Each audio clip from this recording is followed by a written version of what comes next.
এই যে 5 জন সমন্বয়ক আমি আমার কাছে গেছিলাম, এটা কি আমি নিছি? ভাই কিন্তু একটা কথা কই, সবাই বলতেছে যে এটা আমনি আজকে দেশের পরিস্থিতির জন্য আমনি দেয়, এটা জানেন? এই যে এই সমন্বয়ক গুলার না ধরলে নাকি এত গ্যাঞ্জাম হইতো না, এটা আওয়ামী লীগের লোকজন বলতে। সমন্বয়কে আমি এই কথাটা ক্লিয়ার করবো, এই সমন্বয়কে তো হারুন ধরে নাই। সমন্বয়কে ঊর্ধ্বতন কর্তৃপক্ষের নির্দেশে হারুনের কাছে হস্তান্তর করা হয়েছে, এটা তুমি লেখো এতে। এটা সমন্বয়কে যে আমনার জন্য দেশের অবস্থা দেয়।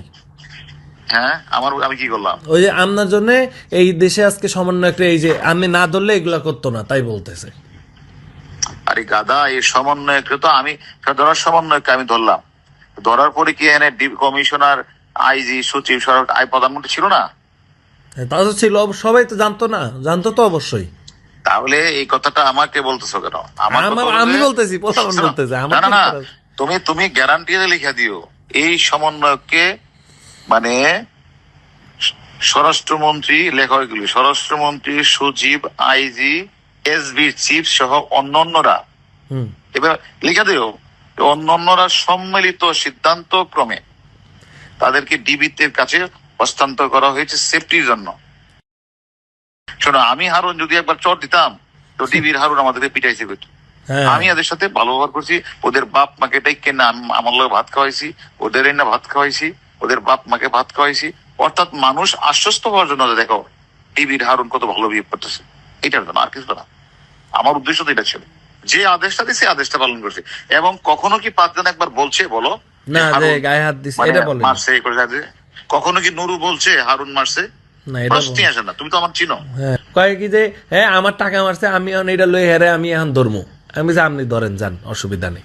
টাকা আমি কি দেখা হয়েছে? কইছি আপনি ধরেন, পারলে যান।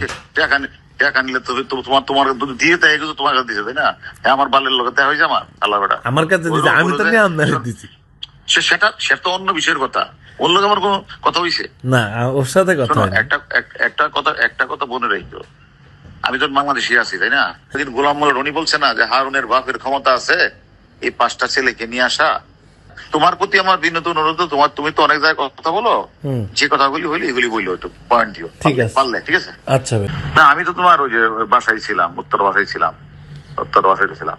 আজকে হালি বেরিয়ে আসছি, যে চিন্তা করলাম যে ডাকাতি যেহেতু হচ্ছে, তোরা ডাকাতি ও সিলাই গিয়ে আমরা একটা বিয়ে মারলো, শর্ট করলো, বুঝলে না? এখন তো কোনো ইয়ে নাই, এখন সব ইয়ে হয়ে গেছে, টাকা তো কোনো মানুষ না। আমার এখানে আল্লাহর রহমতে সব আছে, আমি দেশে যাবো কেন? পরে আমার কাছে আপনি সব জানেন, হারুনের সব জানেন, এইগুলো এসে আমাদেরকে বলতে হবে। আমি কইছি ভাই শুনেন, আপনাকে এত চুলকানি থাকলে আপনারা খুঁজে বাইর করেন, আমার আমি এর কিছুই জানি না।